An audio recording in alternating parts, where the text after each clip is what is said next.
to blame God for famine when we will not share what food he's given.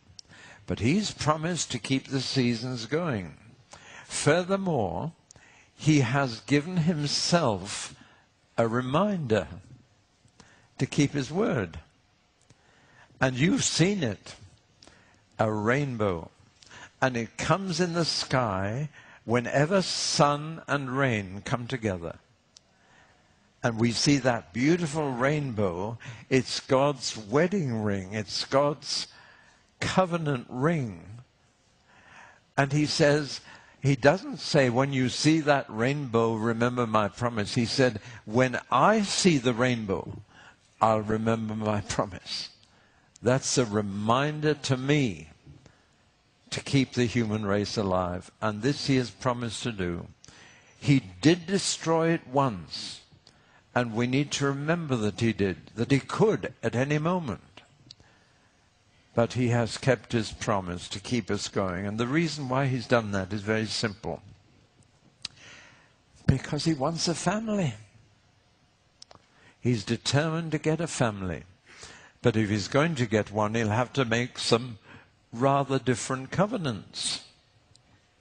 Because the Noah covenant will not of itself give God a family. It'll give him a potential family, but not a full family.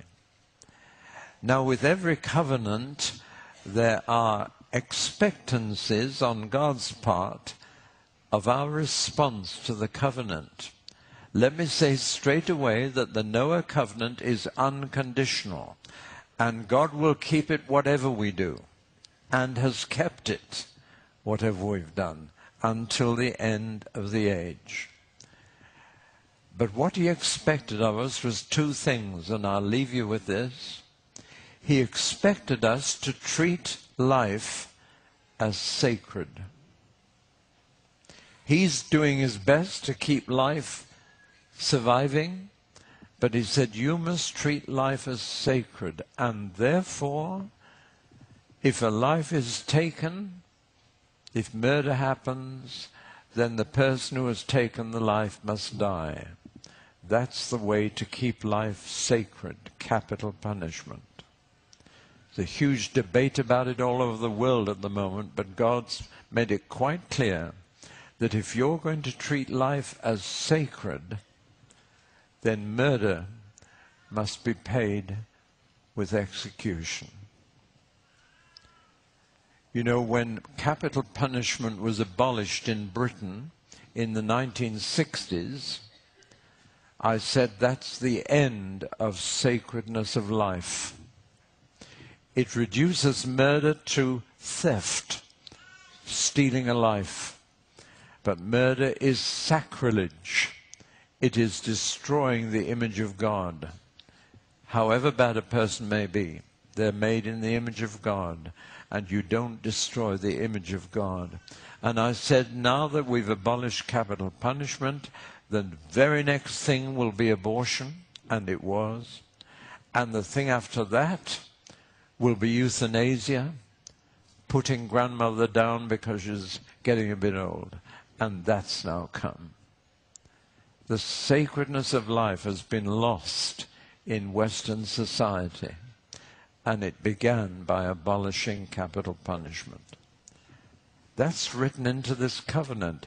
It's not a condition. God did not say, if you don't keep up capital punishment, I won't keep up the seasons. No. But he did say, I expect you to. And he also expected us to slaughter animals properly and never to eat living flesh.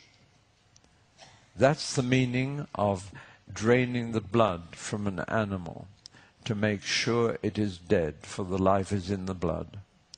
So there's a way to treat animal life, even though God has given us meat to eat, made that clear. He didn't tell us we had to be vegetarians. Nevertheless, he said, you must be quite sure the animal is dead before you eat. So there are the two things he expected in that covenant, but he didn't make them a condition. And the sad thing is that we are disappointing his expectancies, and yet still he kept the seasons going. And I was looking at the dead trees this morning and seeing the little buds coming. Isn't spring wonderful? Did you thank God for that? Because he's keeping it going.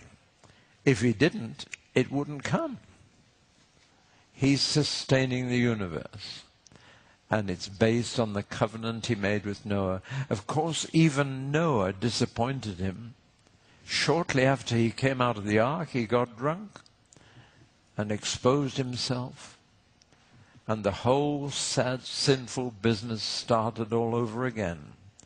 Incest followed fairly quickly. And you could say, God, it wasn't worth it, was it?